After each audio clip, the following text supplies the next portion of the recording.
అందరికీ నమస్కారం. పత్రికా మిత్రులకు, ఇక్కడ విచ్చేసిన సోదరులకు, సోదరులకు అందరికీ కూడా హృదయపూర్వక నమస్కారం. అసలు కోయడా మార్కెట్ కేటాయించిన స్థలము, మరి ఎల్బీ నగర్ లో గడ్డెనారం ఫ్రూట్ మార్కెట్ తరలించిన కారణం, మరి ప్రజా ఆరోగ్యం, పరిరక్షణ అంటే ఈ మూడు అంశాలు ఇందులో ఇమిడి ఉన్నాయి. కేసీఆర్ గారు చేసిన దూర ఆలోచన, మరి మన హరీష్ రావు గారు కేసీఆర్ గారు కూర్చొని చేసిన దూర ఆలోచన అందరూ కూడా మీకు 2 నిమిషాల్లో వివరించి చెప్తాను. గడ్డన్నారం ఫ్రూట్ మార్కెట్ 1985లో అక్కడ ఏర్పాటు చేయడం జరిగింది. అప్పుడు అది ఊరి చివరికి, ఊరి బయటకుండే, చాలా జనసంచారం, చాలా పలసం ఉంటుండే, జనం అసలు నివాస ప్రాంతాలు లేకుండే. కాబట్టి ఫ్రూట్ మార్కెట్ అప్పుడు రాష్ట్రం వివిధ నలుమూలల నుంచి వచ్చి అక్కడ ఫ్రూట్స్ మార్కెట్లో డంప్ చేసేవాళ్ళు. రాను రాను రాను నగరం పెరిగిపోయింది, పండ్ల వాడకం పెరిగిపోయింది, చాలా రకాలుగా నగరం విస్తరించింది. అది నడిబొడ్డున అయిపోయింది గడ్డనారం ఫ్రూట్ మార్కెట్. రోజు మ్యాంగో సీజన్ వస్తే 650 లారీల మ్యాంగో అక్కడికి వస్తుంది. కేవలం మ్యాంగోనే 650 లారీలు వస్తుంది. ఇతర ఫ్రూట్స్ యాపిల్ కానీ, గ్రేప్ కానీ, లేకపోతే ఇంకా అంతా కలిపి దాదాపు 1400 లారీలు రాష్ట్రం నలుమూలల నుంచి గడ్డన్నారం ఫ్రూట్ మార్కెట్కి వస్తుంది. ఈ 1400 లారీల నుంచి రిటైల్ వ్యాపారం చేసేవాళ్ళు, అంటే నగరం నలుమూలలో ఉన్న చిన్న చిన్న దుకాణాల వాళ్ళు చేసేవాళ్ళు. దాదాపు 3000 ఆటో ట్రాలీలు వచ్చి ఈ లారీలకి దించిన లోడ్ని వివిధ ప్రాంతాలకు తీసుకుపోతాం. అన్నీ కూడా నగరంలో ఉన్న ట్రాఫిక్ దాటుకుంటూ ఈ ఫ్రూట్ మార్కెట్కి రావాల్సింది. ఇప్పుడు బాంబేకి వెళ్ళి వచ్చి గ్రేప్ కానీ అంతా కూడా కుక్కటిపల్లి నుంచి మొదలు పెట్టుకుంటే బాంబే వెళ్ళి వచ్చేసి సిటీ మొత్తం క్రాస్ చేసుకుంటా ఫ్రూట్ మార్కెట్ రావాలి. బెంగళూరుకి వెళ్ళి వచ్చేటి వాటి అన్ని కూడా సిటీ మొత్తం క్రాస్ చేసుకుంటా ఫ్రూట్ మార్కెట్ రావాలి. నాగ్పూర్కి వెళ్ళి వచ్చే ఆరెంజెస్ కానీ ఇవన్నీ కూడా క్రాస్ చేసుకుంటా ఫ్రూట్ మార్కెట్ రావాల్సింది. కాబట్టి ఇన్ని వేల లారీలు నగరం గుండా ప్రయాణం చేసి ఫ్రూట్ మార్కెట్కి వస్తున్నాయి. కాబట్టి నగరంలో రద్దీ పెరుగుతుంది, కాలుష్యం పెరుగుతుంది. స్పెషల్లీ ఎల్బీ నగర్లో కూడా చాలా ప్రజలకు ఇబ్బంది అయిపోతుంది. ఇవన్నీ కలిపి అని చెప్పేసి ఆలోచన చేస్తున్న తరుణంలో మన కరోనా లాంటి ఒక మహమ్మారిని ఈ రాష్ట్రం, ఒక విపత్కర పరిస్థితి ఈ రాష్ట్రం ఎదుర్కొంది, దేశం ఎదుర్కొంది, ప్రపంచం కూడా ఎదుర్కొంది.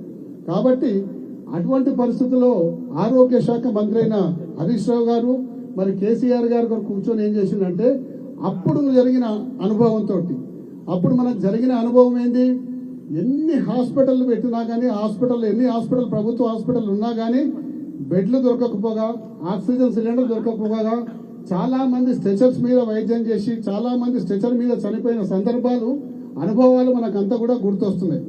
మరి ఇటువంటి విపత్కర పరిస్థితులు ఉన్నప్పుడు మనం ఏం చేయాలంటే, ఆరోగ్య పరిరక్షణ చేయాలి, హెల్త్ కేర్ని స్ట్రాంగర్ చేయాలి, ప్రతి దగ్గర హాస్పిటల్ పెట్టాలి. ఎప్పుడో మా చిన్ననాటి నిజాం కాలం నాటి అదే ఉస్మానియా హాస్పిటల్, మరి అదే గాంధీ దవాఖానా, అదే నీలోఫరు, అదే ఈఎన్టీ హాస్పిటల్. కానీ జనాభా పెరుగుతున్నాక అది 1.5 కోటి జనాభా అయినా కానీ ఎక్కడ కూడా మనకు కొత్త హాస్పిటల్ కట్టకపోవడము.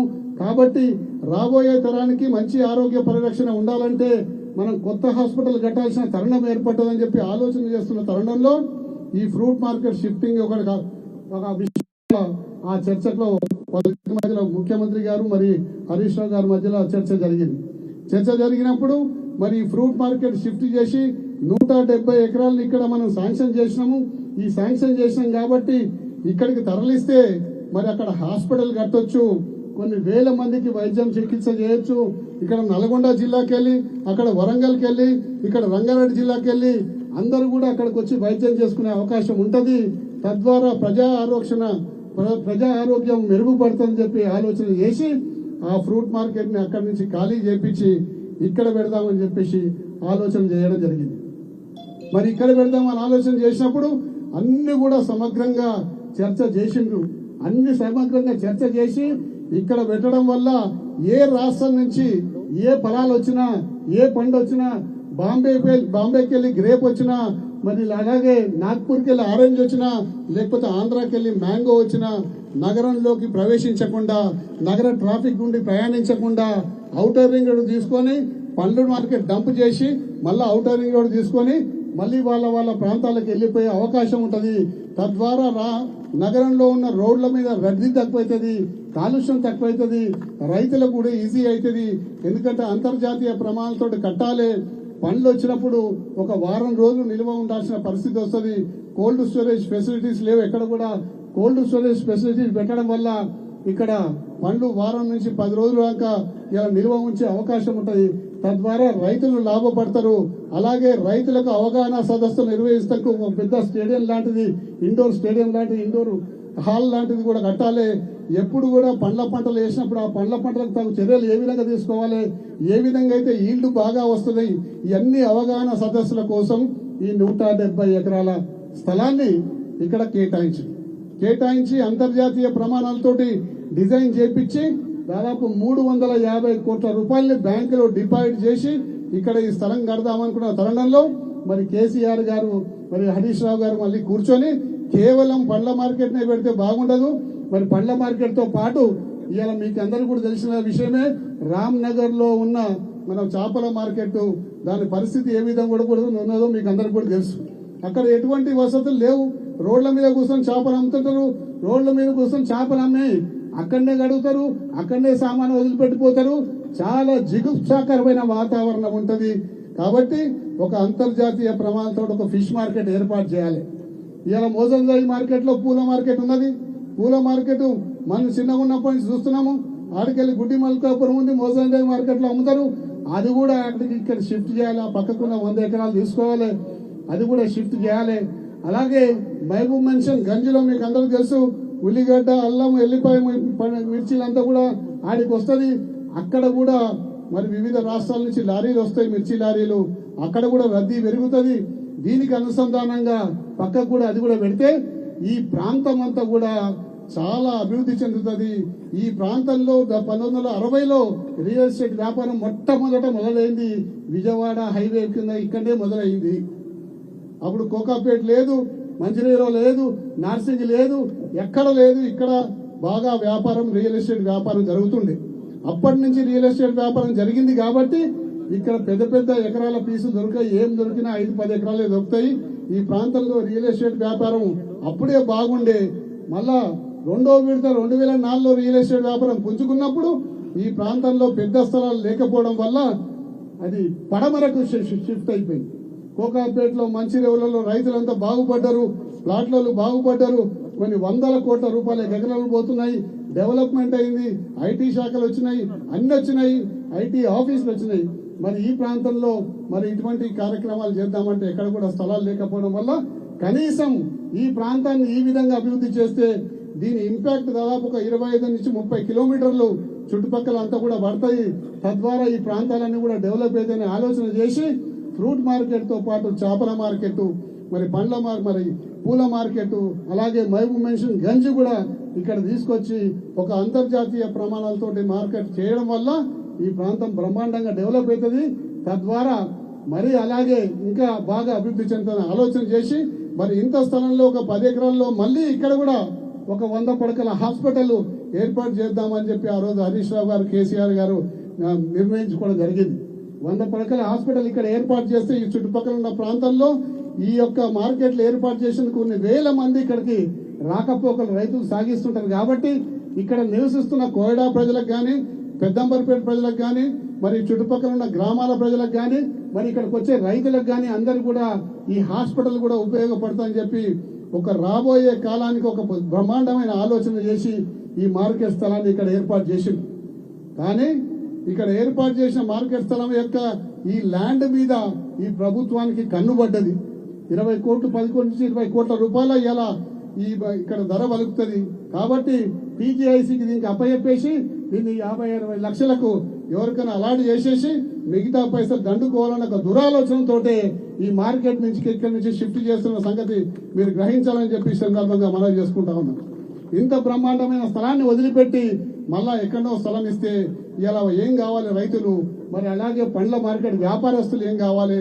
అప్పుడు పండ్ల మార్కెట్లు ఇక్కడ పెట్టినప్పుడు టెంపరవరీ షెడ్లు వేయించినాం మనం. టెంపరవరీ షెడ్లు వేపిస్తే ఆ టెంపరవరీ షెడ్లు గాలికి కొట్టుకపోయినాయి. గాలికి కొట్టుకపోతే ఇక్కడ ఉన్న కాంగ్రెస్ నాయకులు వచ్చి దాన్ని రచ్చ చేసిన వాళ్ళు ఆ రోజు రచ్చ చేసి ఇలా అన్యాయం అయిపోయింది మా రైతులకు అని చెప్పి కన్నీరు మొసలి కన్నీరు గార్చిన వాళ్ళు ఆ రైతులు ఆ నాయకులు ఎక్కడ పోయిందని చెప్పి ఈ రోజు అడుగుతా ఉన్నా. కనిపిస్తలేరు వాళ్ళు. ఎందుకంటే ఈ ప్రాంతం యొక్క ప్రజాప్రతినిధుల గురించి మీకు బాగా తెలుసు.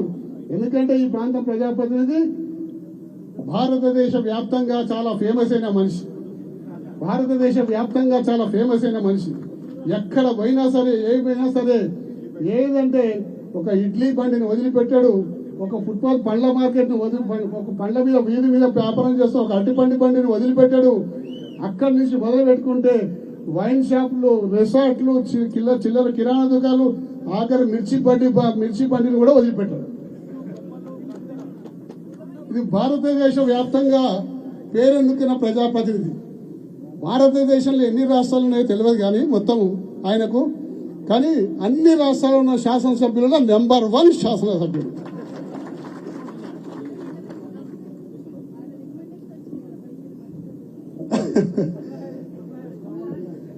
పాపం అమెరికా అధ్యక్షురాలిగా పోటీ చేస్తున్న కమలా హారిస్ నుంచి మంత్రి పదవి ఇప్పి అని చెప్పి ఒక దొంగ లెటర్ రాపించాడు.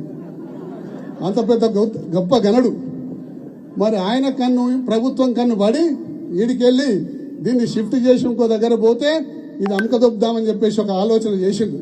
కానీ ఇక్కడున్న రైతాంగం కానీ ఇక్కడ చుట్టుపక్కల నివసిస్తున్న ప్రజలు కానీ ఊకోరు. ఎట్టి పరిస్థితుల్లో తప్పనిసరిగా బుద్ధి చెప్తారు. మరి రాబోయే కాలానికి ఇక్కడ ఒక బ్రహ్మాండమైన మార్కెట్ రావాల్సిందే అని చెప్పేసి కూడా ఈ సందర్భంగా మనం చేసుకుంటాం.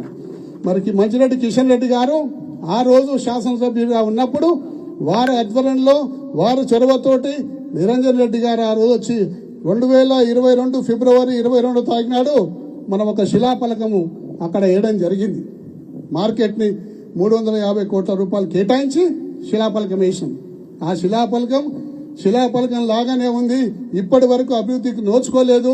మేం చేసిన ఆలోచన, కేసీఆర్ గారు చేసిన ఆలోచన, హరీష్ రావు గారు చేసిన ఆలోచన, మరి మీ మాజీ శాసనసభ్యులు కిషన్ రెడ్డి గారు చేసిన ఆలోచన ఏమాత్రం కూడా రూపుదిద్దుకోకుండా